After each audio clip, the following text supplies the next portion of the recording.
So ladies and gentlemen, as I bring up our first panelists for this afternoon,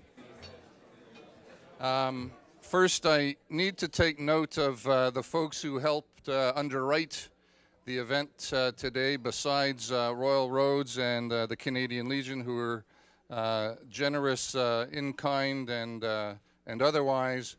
I went off to get a couple of quick sponsors, and I'm not a sponsorship kind of guy, and I'm not particularly good at asking for money. But when I told my friends over at the local Subaru dealer, and if you're local, you know Bob Saunders, you know, it was, but of course. And then for some reason, I know some guys at C-SPAN, ex-Navy time. No kickbacks, I promise. And when Malcolm and his friends heard what we were doing, I got the check the next day. And so if folks wonder if there's community support for this topic, I know there is. And for folks who have projects and the like, and they might need a little bit of cash support, I think that is out there to a degree as well. I mean, we always harken back to what are the feds doing, what's the province doing, and that's a fair question, but they're not going to do it all. And that's part of what the conversation today is about. This first panel is kind of my experiential panel. And I was a little bit sensitive when I went looking for a couple of folks with PTSD, because you have to be a little bit concerned about folks with vulnerabilities, and though folks may be willing, it might be hard.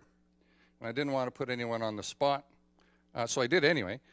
The two panelists, Chris Linford, who leads the Soldier On program here in Victoria, and Tim Black, who you've met and will be back, are both sufferers, but they're both healers.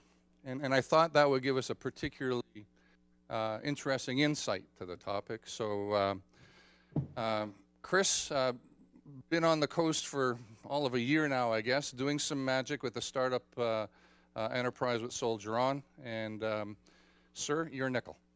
I'm Lieutenant Colonel Chris Linford, medical guy for the last 23 years, and for the 8 years before that I was an infantry guy. So been around for a little while, done a few tours, Persian Gulf, the non-shock and awe version, the first one, Rwanda with Colonel Jetley in '94, and Afghanistan from 2010 to 2011, I ran the Combat Surgical Hospital in Kandahar.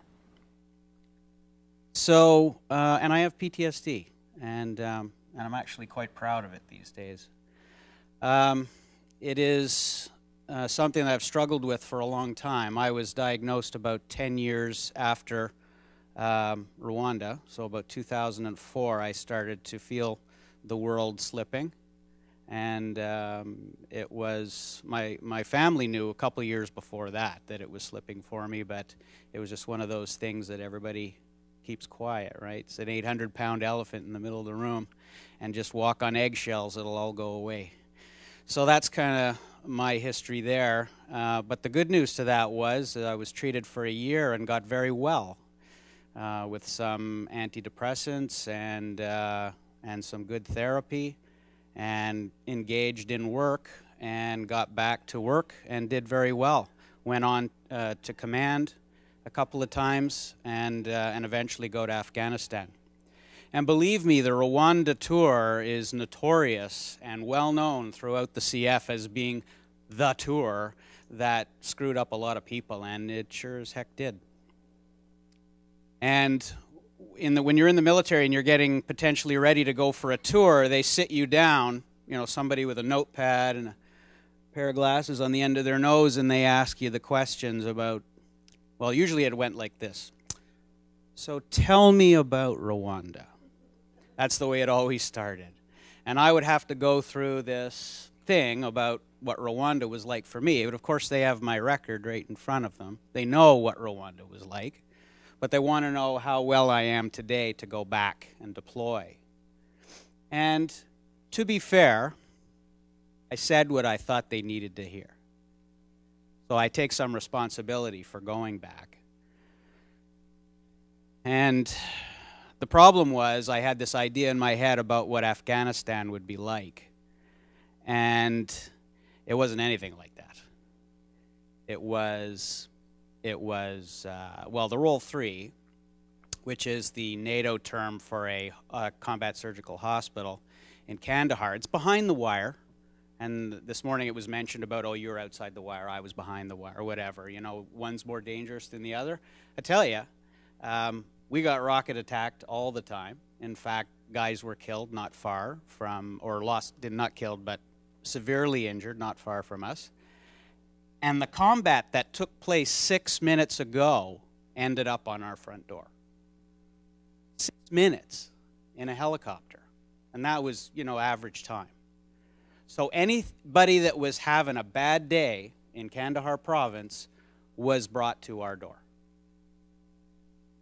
Civilians, military, foreign nationals, reporters, politicians, you name it. So we were just inundated, this little tiny entity in the middle of Kandahar airfield, where everything was going on quite normal in life, like the boardwalk where you could get a Tim Hortons coffee and a donut. Literally 200 meters away, you could find 3 people spread over 4 litters. So some interesting, I don't mean to be too graphic, but I just want to let you know that it wasn't a very nice place. There was a lot of really bad things going on. And I exposed myself to all of it. My own decision. I didn't have to. I was an administrator. I was no longer a clinician. I used to be a nurse. In my previous 2 tours, I was a clinician. But I changed over to be an administrator so I could go on to command.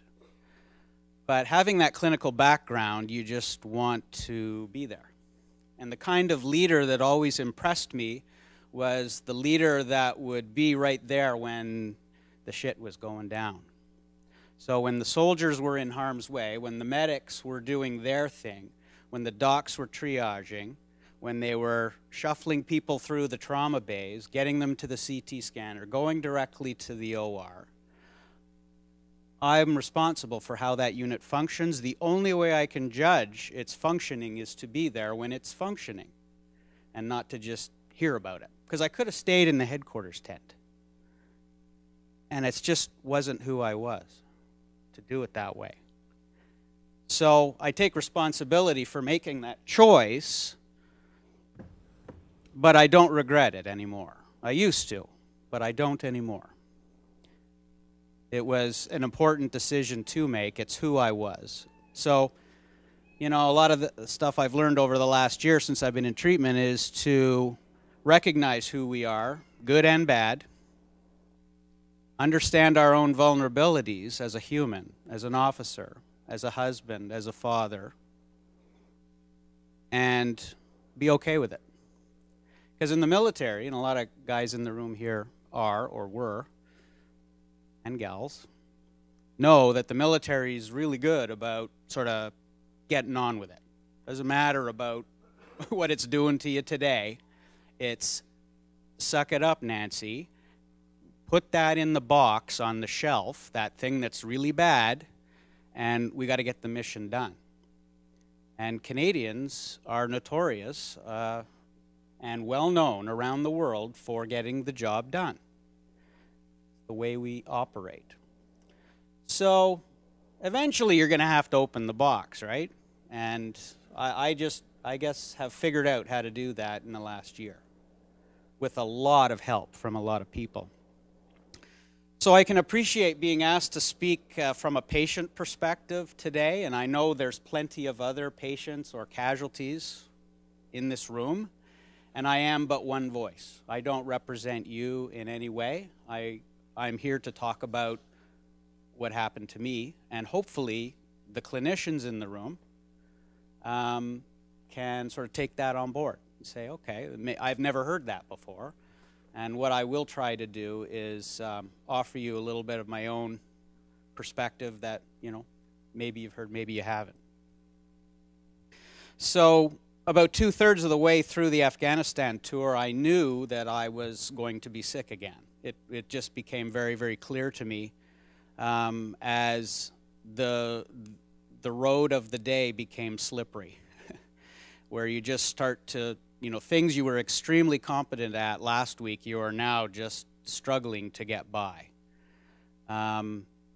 Short-term memory faded very quickly, and basically a fear in the center of my chest that I could not explain.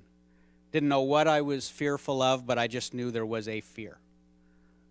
I was responsible for a unit about 200 strong that was sometimes under attack. Being a hospital in the middle of Kandahar airfield, it's a nice soft-bellied target for the Taliban, which, by the way, was all around us.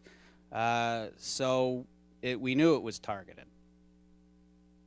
But that didn't bother me that much. I mean, when we were being rocketed, we're all up and we're all working, and we're in a building that's made out of plywood. I mean, it's hardly a bunker. Throwing ballistic blankets on patients and putting helmets on them, so if something does come in, maybe we'll minimize the damage. But we're all up and working. So when I got back from Afghanistan, I was immediately posted here as commanding officer of the health clinic. I was really sick, and I decided that I would do treatment and I would do my job as commanding officer at the same time. What an idiot. That's just nonsense. And of course, my clinical team went, okay, because they knew it wouldn't work either, but they were smart. They said, okay, well, let this bonehead figure it out on his own. So it took me about, 60 days, typical bonehead response time, to figure out that I cannot do the command of a unit that's as busy as the health services clinic here, with all of the interesting idiosyncrasies, which I will not go into, but there are plenty, and be sick with PTSD, very, very severe depression, and guess what? I started to think about killing myself. That was just what it was all about every day. Going for my run at lunch and hey, I'm new to Victoria. I can find really cool places to kill myself. Running down by the water. I was really focused on the water. And you really start to go places in your head that you just never thought you ever would. Certainly not my personality. In my life had I ever thought about ending my life. I mean, from the outside, you look in, you say, wow, that guy's got it going on, Done all these tours, just finished deployed with the U.S. Navy, Afghanistan. Now he's CO, second CO tour. Holy crap. Awesome. Good marriage, good kids, both my sons in the military. What's wrong with me? Why would I think this way? Well, of course, we know it's got nothing to do with any of that. You could be happy as a pig in mud and still be as depressed as you possibly can be. Have everything going right in your life. And still, every day, I would run down to the water in a new place and fantasize about how that would end. And it took me a while to really understand that why I was doing that was simple. It was to make the pain stop. The pain in the center of where my soul used to be was exquisite. I was severely in pain. And I guess that's why I started to contemplate it, because even though I was in active treatment, I was on drugs, and everything should be working, it just wasn't quite there. So I finally shared this with my clinician, because you wouldn't want to share something that bad, right? Because I needed to protect her, because she couldn't take it. Again, another bonehead move. But, I'm learning, right? I've never thought about killing myself before. So, okay, I'm going to tell her. Took me a lot longer to tell my wife. still haven't told my kids, but I will. But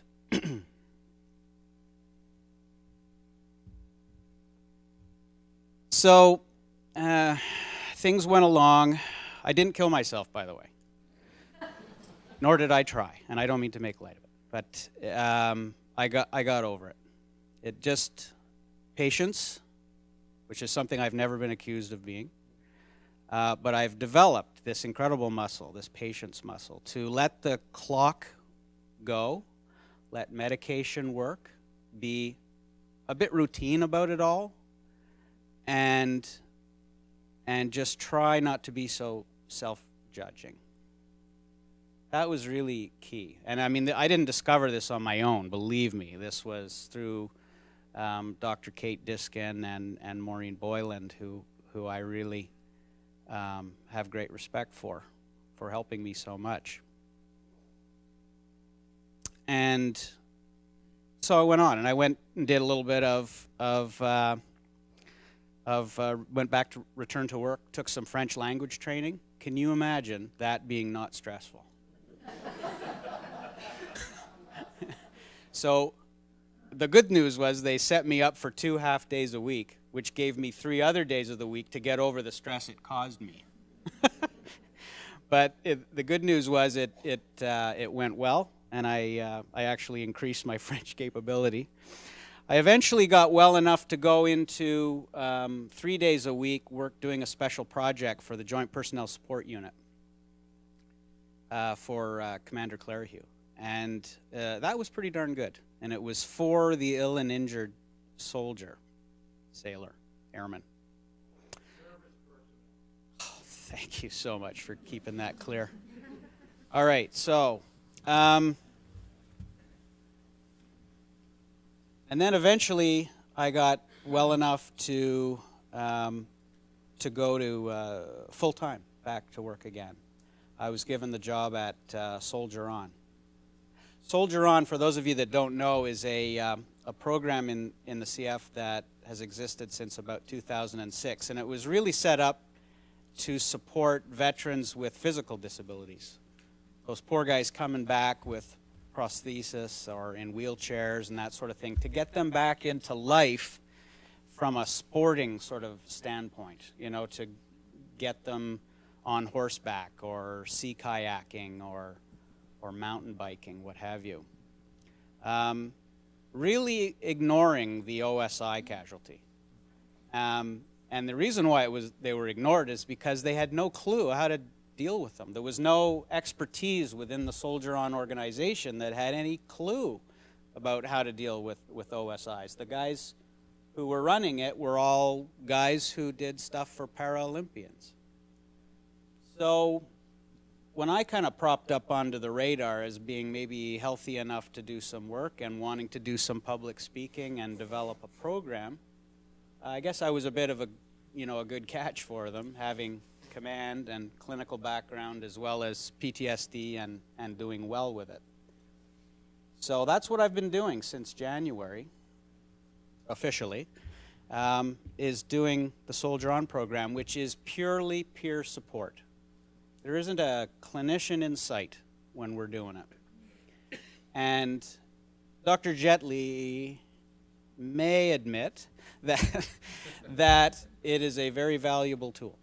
In fact, I think you did admit that to me. You already admitted that. It isn't treatment, and we don't want to call it treatment. We don't want to call it therapy, because it isn't. It's separate from that. But you and I both know that when you take a group of 5 or 6 veterans from, the Korean War to peacekeeping to Afghanistan to Gulf War, and you put them out horseback trail riding for 5 or 6 days, I mean, service personnel just bond. And I think Tim was talking about that this morning, about how quickly military people bond. Injured military people bond even faster. That's what you're seeing, injured military personnel. So we get together and we support one another. Peer support. Doesn't matter what friggin' rank you are. It doesn't matter. It's the illness that you have. and how you listen, and the fact that you are listening. And usually in the group, you're going to find somebody who's not doing as well as you and somebody who's doing better than you. And you use that to support the ones who aren't doing as well. You get their phone numbers, you get their email address, and you stay in touch. I tell you that even though the clinical treatment that I went through, I absolutely draw a direct line between that and where I'm at today as far as health. However, the peer support that I received in adjunct to that played just as big a role. Just as big a role. And one of my frustrations today as a patient is that maybe the peer support part doesn't get as much airplay or as much importance put upon it. Maybe the clinician isn't suggesting that, hey, have we got somebody else that we could link with that person to help them? They don't have to know your diagnosis. They're probably going to share that anyway. I mean, there's information that cannot be shared. But, you know, organizations like OSIS, organizations like VTP, organizations like Soldier On, organizations like Injured Soldier Network, the ISN, can all help. And they're not necessarily well organized together. They don't necessarily talk all that well. And that is our fault. That is something that we can fix and needs to be fixed, because there's service people that are going to suffer as a result of us not speaking well with each other. And that crosses onto the civilian side of the street as well. I mean, I'm going to be released from the military in a year and a half. I'm going to be a civilian. But I'm also still a veteran, and I'm also still going to have PTSD, and I'm also going to need peer support. So hopefully in the meantime I'll have that worked out. But there's a lot of us that haven't worked it out. There's a lot of people I know, and I'm sure there's many here that have people they know, soldiers or service people that never came forward while they were serving. They hid it, or they came back from tour and they're the top-notch infanteer of the battalion, and they put in their release and left. Gosh, I wonder why. You think they just suddenly figured something out, that they weren't meant to be a top-notch infanteer? I don't friggin' think so. They were wearing the uniform like this, and we've all used it as a bit of a shield, right? You put that on, you got your ribbons, you got your buttons and bows, and it tells everybody what your history is just by looking at you. And it is, in a sense, a shield of protection. It straightens your spine. It gives you a dynamic when you walk in a room that people reckon, oh, military guy, yeah. Maybe they'll say, oh, military guy. But it's a protection. And once they leave the military, they lose that. Lose it. And they end up in the civilian system, and by the sounds of what I heard this morning, the wait times are bad to get help. And when they get it, they may not get it for long. Certainly, 8 or 9 visits, somebody said, that ain't going to cut it. They may not go to VAC. A lot of them don't ever identify. So when peer support started to make sense for me was when I heard about the Outward Bound Veterans Program, which worked out of Alberta, also partially sponsored by the Royal Canadian Legion. I saw it on TV, and I'm thinking to myself, I'm the CO of the health clinic in Esquimalt. I've been in health services for 23 years, and I've never heard of it. How could that possibly be? So anyway, maybe we better talk more about these great programs. But I went and applied online and then went. And I can tell you that going backwoods skiing near Lake Louise with 6 other veterans who were suffering just as I was, no computers, no Blackberries, no phones, no nothing. And this was not in the brochure, by the way, but you actually had to walk up the mountain to ski down it. There was no chairlift. I felt it slightly ripped off. And going from sea level to what Lake Louise is didn't do anything for my lungs as well.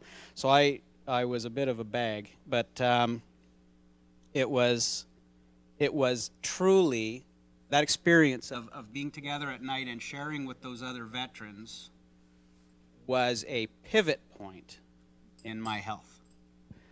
I came back from that experience with a little bit of peer support I was already receiving, coupled with my clinical support. It gave me, first of all, a lot of stuff to talk about, because guess what? You're triggering all week long because of the things that are being said, and you're coping with it, and all kinds of new material for me and my psychologist to talk about. So it was really good. I learned a lot.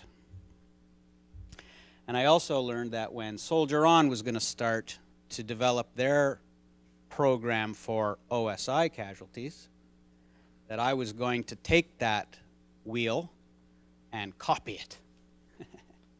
and that's what our program's going to look like. That's what's going to happen there.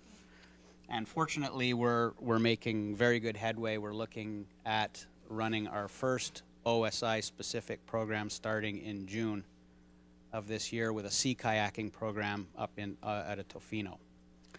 So maybe this time next year, if this becomes an annual conference, I can tell you more about it then. I heard this morning a little bit about community, and I think that's really important, because it's not me and it's not the psychologist and it's not my doc, it's the community that cures PTSD. We heard it said this morning that it's the community that sent us to these wonderful places. It is the community that must receive us back. And that is part of the Soldier On program as well, is looking to the community and appreciating the community. We just ran our first Family Appreciation Day for Soldier On, which allowed PTSD casualties and their families to go to Langford Lanes and bowl all afternoon on Soldier On's dime. You know, is that small? Yep. Is it powerful? Oh yeah. All the networking that happened amongst those families, you can't buy that.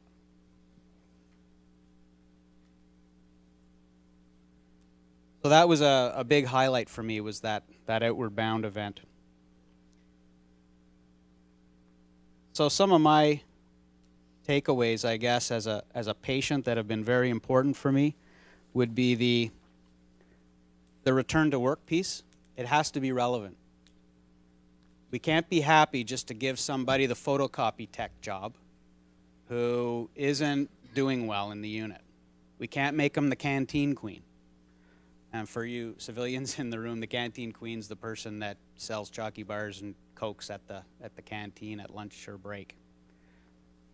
That's not important enough work for somebody who was a highly, or is still a highly skilled technician, military technician. You can't make him the canteen queen while he's going to therapy and expect him to do well. It's just not going to happen. So for me, it started with language training. You could argue how good that was. Then a special project that took my skill set into consideration. Healthcare background, leadership background, PTSD background.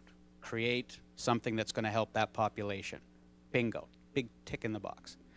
Then Soldier On program. Now some would argue, oh yeah, you got that because he's a colonel.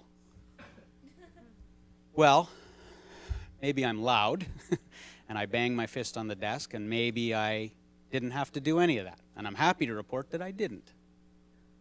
It was offered to me. What do you think? Now, I was also part of the decision to get something to do. What should you do? What should I do? What am I capable of doing? So the person that's in the casualty has to be part of the choice for return to work. Meditation and yoga, worth its weight in titanium. I learned to meditate when I was going through my treatment with my psychologist. It has been the difference. Being able to take, it's been the biggest tool in my box, I guess, to deal with things that trigger me. Do very, very quick sessions of meditation. I don't care if you're not airy-fairy and you don't like granola and all that stuff. That shit doesn't matter. You must do this. This works. Yoga, very important. It's centering. It's about self-awareness. It's not about being some kind of freak in spandex. It is about oneness. It is about being strong. It's about developing your core strength. It's about building your self-confidence as a person, so your back is a little straighter, so you've able to knock the pounds off that you put on when you were really friggin' depressed and should be going to the gym. I've been a fit guy all my life. I weighed myself 2 weeks ago. I was 180 pounds, the heaviest I've ever been in my life. I've since lost 8. Thank you very much. But I'm... I found it! You can keep it. Anyway, I just wanted to mention the yoga and the meditation, and I also want, before I hand it over to Tim, to mention writing about our experiences. Very powerful, and I started doing it at the request of my psychologist, and I'm hoping that within the next, by the fall, I'm hoping to have a book ready for publish. So I want all of you to buy it. All right. Also about correcting past wrongs, things that have been said or done and nothing's been said about. You know, it's about this disease, and curing it is all about honesty, being honest with yourself and your own vulnerability, because you'll never get there if you don't get honest with yourself. If you don't tell your practitioner exactly what's in your head today, you'll never get there. And you must forgive. You must forgive yourself. You must forgive others who have wronged you, or at least you've interpreted as wronging you. I've even forgiven you, sir. Sorry. No. Okay. I haven't forgiven you yet. Okay. So I said in the beginning that I didn't resent my PTSD anymore. Now I actually cherish all of those things that used to haunt me so. I cherish them now because I look at them through a different set of lenses. I look at them through a context that I couldn't remember before, couldn't remember anymore. You have context to these memories, you seem to be able to think about them a little easier. That's what the therapy's done for me. So these things that have happened to me, especially over the last year, have forced me to really get centered on myself, who I am, what I'm capable of in life, and it's led me to the Soldier On program, where on a daily basis I work towards helping other ill and injured service personnel. How could I possibly resent anything that got me there? Couldn't. So I don't. It's truly tragic, some of the things that we have all witnessed. And no Canadian should ever have to do it unless you're wearing this uniform. We signed on for that part. And you know what? That's okay. We don't want any sympathy for it. We do it by our choice. But when we come back and we're busted, please be fair. Please be kind. and I know everybody in this room is up for that one. Tim?